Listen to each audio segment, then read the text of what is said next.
the next step, but it's certainly good to hear from Jayson Tatum as we say hello to our senior insider, Shams Charania. So, Shams, we hear that Tatum just says this is the next step, but what does practicing with the G League team mean for his return to play timeline?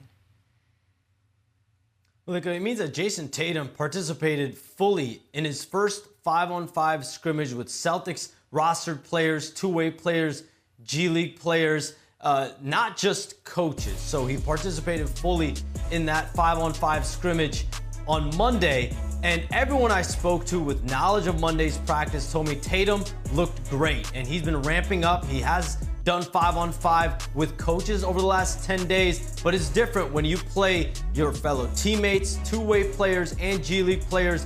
And he has been operating as a player who has a defined debuting this season. There are still boxes for Jayson Tatum to check. And at the end of all this, there's going to be about a dozen people gathering in a room and deciding and determining whether Jayson Tatum is 100% cleared medically and 100% cleared on a mental level. But it is good to hear that he looked great in that scrimmage, in that practice. Charania, Gumake, Danny Green are here with us as well. When a player progresses, friends, to 5-on-5, what does that tell you? Both of you guys have gone through big injuries in your career. I'll start with you to hear, Danny. What does that tell you about their timeline to return?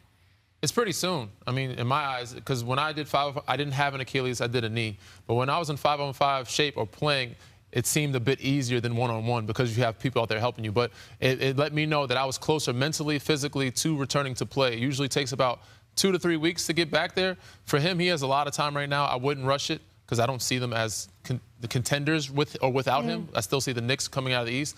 But this is a good, progression for him. It's a good space to be in, and mentally it helps him kind of get over that hump and get that encouragement that he needs to say, I can get out there and I can still do this. Yeah, first things first, no pressure for Jayson Tatum. I did have an Achilles, and when I got to 5-on-5, it only took me about 2 weeks before I was cleared to actually play. But technically, I did not play because the season was later. It was a couple months later. Yeah. And that's why I say there's a big difference between playing and practice, where everyone is a little bit more reserved and they understand that you have an injury, versus playing in a game where people actually target and try to exploit the fact that you are coming back. Yeah. So again, I think it's a great sign for Jayson Tatum for his recovery. Great job to the doctors and the staff there. But to return at this point in the season, knowing that the pressure is on, that is a difficult situation. But I'm happy that mentally he feels comfortable. And I'll lastly say this.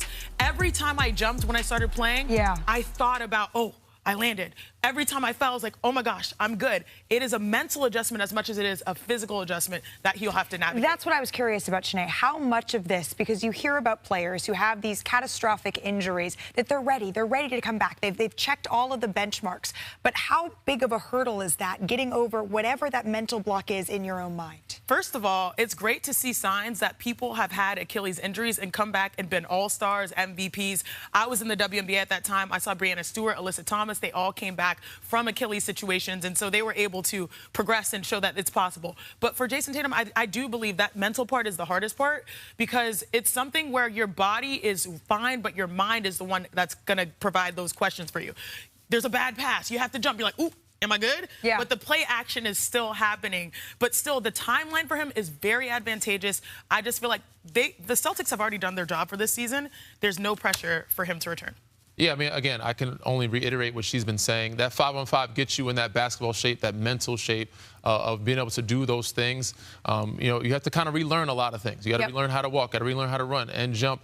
And the game is really fast. You got to find ways in this league. It's already to slow the game down. So for him to get in there sooner, it'll help him adjust. Because I remember my first game back, I'm like, damn, this game is really fast. Yeah. And it takes a lot of time to do that. So 5-on-5 helps a lot, especially with other players. And then if he gets more reps in that, it'll just make him more comfortable when he does come back. I know that everything, Shams, that Jayson Tatum is saying is trying to temper expectations. This is just another step, but there's a lot of folks in Boston who are incredibly excited just to see this step. What happens next? The next step is him continuing to build that rhythm and getting his conditioning right and continue to feel confident, because I think that's really the next step for him, is getting there mentally and emotionally and confident in that leg that he injured. I mean, think about it. In May, he suffers the Achilles. And now you're looking at March. I think what's going to be important for the Celtics is somewhere in March, if you're able to get Jayson Tatum back on the floor, that gives him the proper amount of games ahead of the playoffs in mid-April to get you going and get you under the right conditions to return. Because if you're just coming back with 5, 8, 10 games left in the season, that could be even more difficult. Now, I don't think the Celtics want Jayson Tatum to just return with about a handful of games left in the season. They want him to have an appropriate amount of time before the playoffs. But, I mean, even if he returns in March, that's 10 months. That's a pretty remarkable recovery time. It is. And this is not just any team. This is a team that has championship potential aspirations if he is back. Yeah, this is a team and a city that certainly knows winning at the highest level, and a player who certainly knows it as well. Shams, thank you very much. We appreciate the time. Welcome back to NBA Today.